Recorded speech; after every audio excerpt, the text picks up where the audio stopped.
Well, it was a whirlwind for him. I mean, getting here and getting everything done with him the first day so he could travel with us to go to Brooklyn. But he hit the ground running. And he's working hard. He's getting better. He's getting in better shape. He's a physical presence. It's helping us in practice a lot. He's been able to push our other big guys to a physical limit. He's done some nice things. He's trying to pick things up. When you're 3 months in to when he got here, it's hard to play catch up, but he's trying. Cal mentioned there are some times where you guys will look at each other as a staff and say, we got to put him in there because he does some things like maybe in spurts that really impress you. How do you balance that when to throw him out there, not too soon or whatever, not in too big a situation? I think more it's when we have a comfort level that he can go in and do the things that we need him to do without minimizing what we're trying to do within the flow of the game. And then I think there'll be certain matchups that'll be better for him, like with Isaac as well, a big, strong, physical player. But he has made us a better screening team because of what he does. He sets terrific screens. Our players like it because he's getting them open, and that's been a big point for us here lately. From an X's and O's standpoint, what did you do at Alabama that you weren't able to do at LSU? Well, I think a big thing with that, John, is that we set better screens. I know that it was out there that they were double teaming our guards and whatnot, but we set screens, and it's an emphasis that we really worked on in the time in between games. Obviously, it benefited us a lot. It freed up our guards, and it freed up our big guys. They're starting to understand the better screen they set, the more chance that they're going to be open because their man has to help with the ball. And we took advantage of that, and they really executed very, very well. John, what can the coaches do to develop more consistency? Just keep repetition.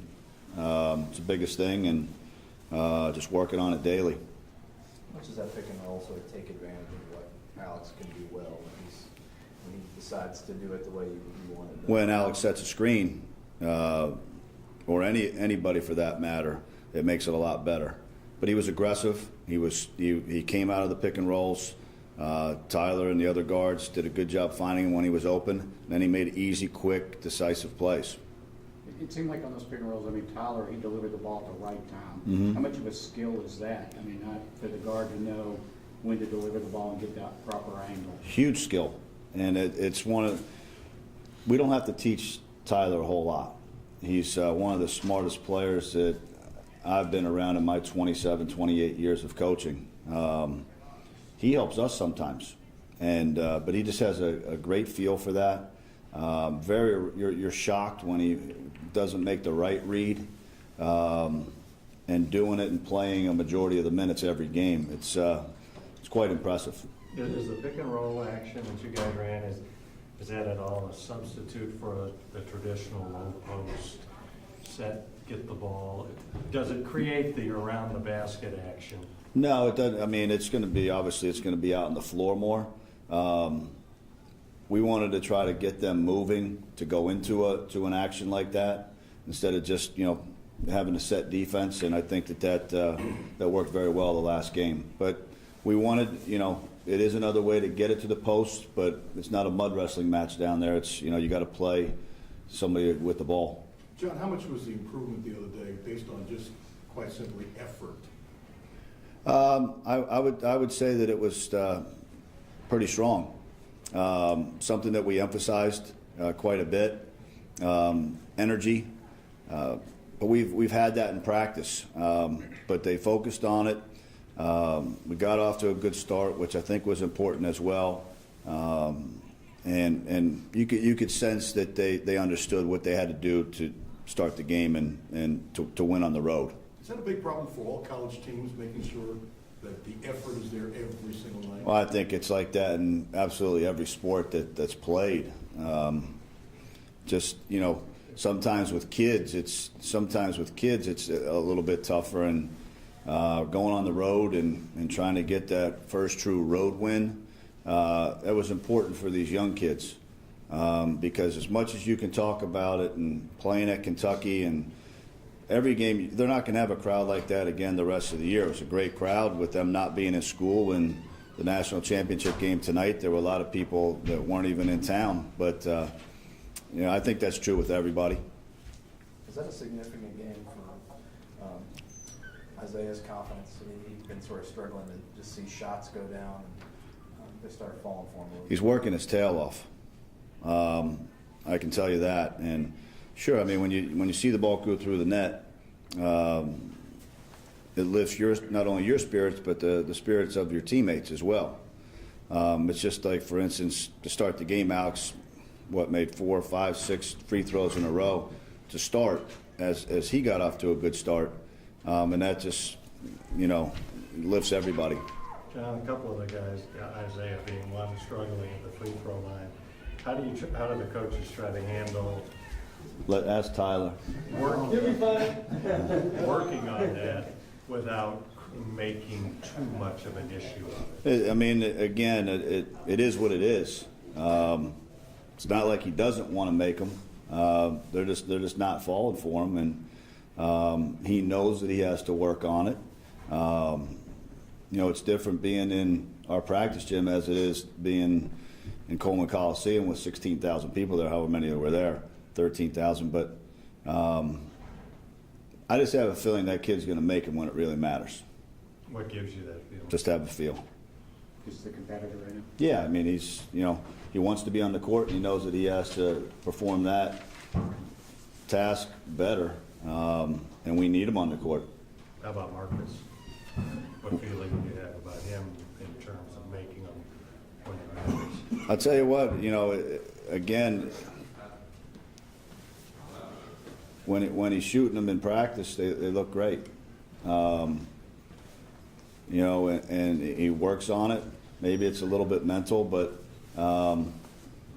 if they can just make their fair share of them, then better than what they are now. Obviously, it'll make us a better team. You ever had a guy, or seen a guy, Briscoe was a good free throw shooter in high school, like 75%, I think, drop off that dramatically, I think 40 percentage points from high school to... I don't know how many high schools keep actual stats, too, by the way. So, I mean, that means I was 90. There you go. No, I mean, I've read what has been written about it, and it's just one of those things.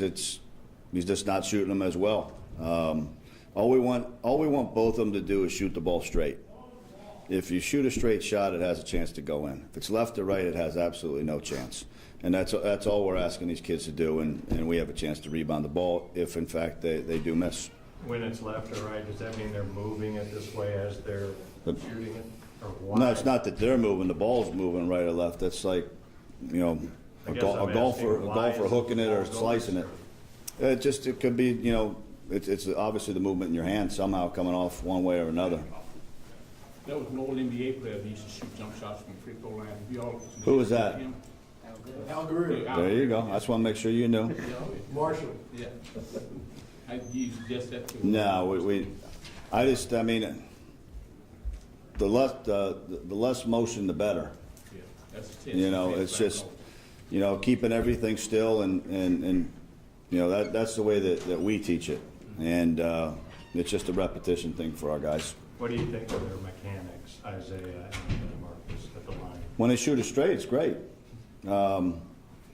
It's just keeping everything tight, keeping everything compact, and eventually they're going to go in. And we all believe that. Teammates do, coaches do. So we'll see what happens. And what about Mississippi State, John?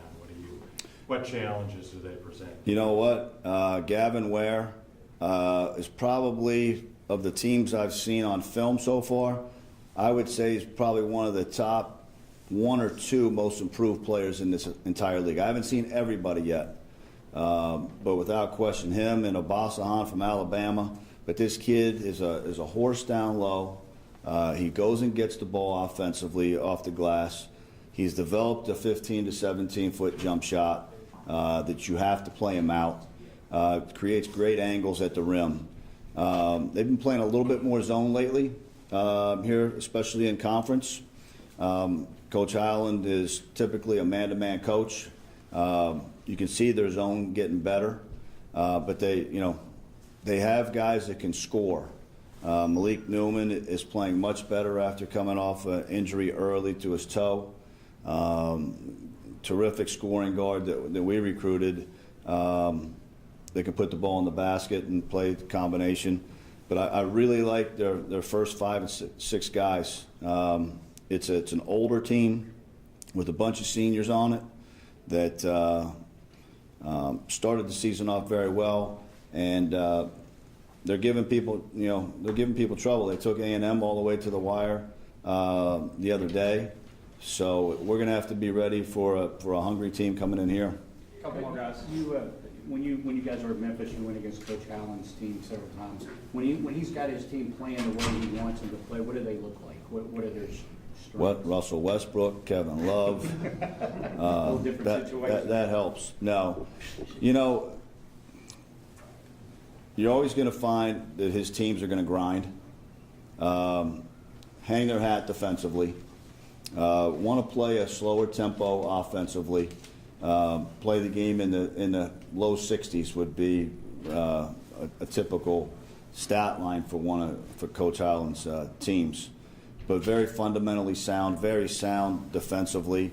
I'm sure that he's not used to coaching zone, so this is an adjustment for him, just like it would be for us. And he's made great inroads in recruiting, so I mean he's getting it rolling down in Starkville.